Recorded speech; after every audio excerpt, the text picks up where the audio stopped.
Hey guys, today we're going to be putting a hitch on the Chevy Silverado. It gives us many opportunities to go out and do stuff. We work hard, so we want to play hard. So let's get to it.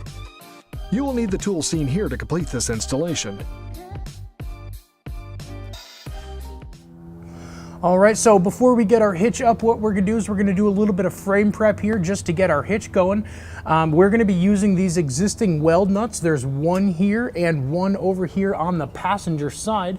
As you can see, there's a little bit of surface rust under here. So what we're gonna do is we're just gonna go ahead and clean out these weld nuts pretty good. What we're gonna do is we're gonna start with our brush. This is usually good just to help take a little bit of that corrosion off. We can just go ahead and push it up there and we'll pull it back a few times. If it's really packed full of stuff or really heavy with rust, you can always use a thread cleaner. This will help to take that really heavy duty gunk out of there. But for today, we're just gonna be sticking with our brush because our rust is very light. You just do that a few more times and then we can go ahead and move to the passenger side and we'll do the same thing over here. All right, that should be enough. From here, we're gonna go ahead and start getting our hitch prepped. All right guys, here's the hitch that we're gonna be putting on our Silverado today. We're gonna be using this U-Haul exclusive hitch jack. This is really helpful in getting the hitch into place. If you don't have one, you're definitely gonna need a second set of hands. So let's get right to it.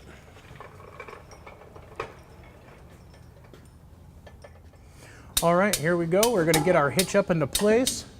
As we can see that our holes line up for our different attachment points on both sides very nicely, no drilling required. We can start getting our hardware right in place. All right, so we got our hitch up into place, all our holes are aligned, so we're gonna start putting our hardware in place. We're gonna take the plate with the offset hole in our carriage bolt, and that's gonna go here in the center. And then we're gonna take our plate with the center hole and once again our carriage block, and that's gonna go in our forwardmost attachment point.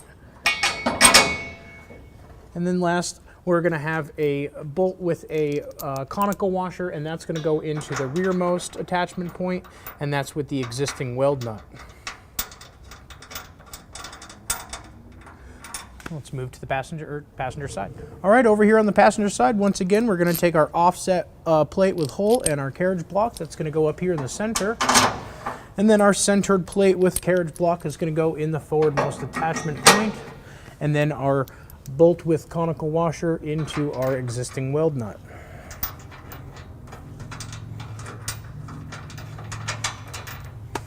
All right, once we have all our hardware in place, now we can go ahead and start putting our nuts on our bolts here.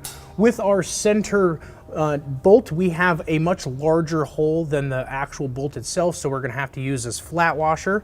So we'll go ahead and put that up into place. Then we'll do our lock washer and then our nut. There is no washer needed on the forwardmost attachment point. The hole in the hitch is the same exact diameter as the bolt, so no washer needed.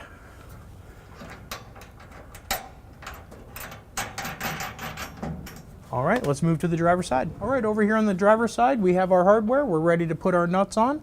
Once again, in the center hole, we're gonna go and use this flat washer because that hole is much larger. So we'll go ahead and stick that on there with our lock washer here. And then we'll get our nut.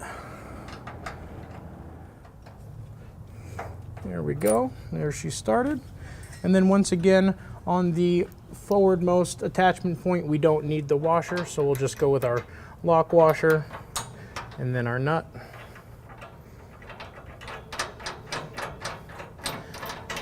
All right, now that we have all our hardware in place, let's go ahead and torque it down. All right, now that we got all our hardware up, we're gonna go ahead and torque it down. We're just gonna follow our instructions and torque it to what the manufacturer recommends. Let's get to it.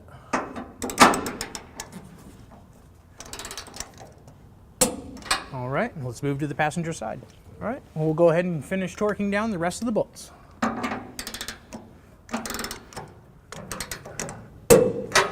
All right, we're all torqued. All right, now that the hitch is installed and we got the vehicle on level ground, we're gonna get you a couple of measurements. From the ground here to the top of the inside of the receiver tube is 20 inches. And then from the pinhole to the edge of the bumper fascia is 2.5 inches. I wanna thank you guys for taking the time to watch our video. Have a good day.